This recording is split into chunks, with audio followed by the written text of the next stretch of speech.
சரணம் பகவானே.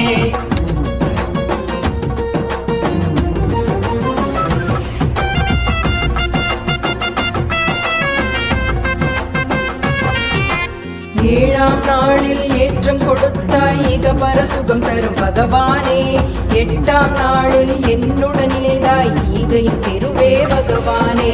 ஒன்பதாம் நாளில் ஒன்றென உணர்ந்தோம் எங்கள் குல தெய்வம் பகவானே. பத்தாம் நாளில் பக்தியில் மலர்ந்தோம் ஏழைக்கு இறங்கி அருள் பகவானே. 11ஆம் நாளில் உன் திருவடி கண்டோம் ஐஸ்வர்ய வரம் தரும் பகவானே. 12ஆம் நாளில் சரணமடைந்தோம் ஒளிர்பரம் ஜோதியே பகவானே. பகவான் சரணம் பகவதி சரணம் சரணம் சரணம் பகவானே. பகவதி சரணம் பகவான் சரணம் சரணம் சரணம் பகவானே.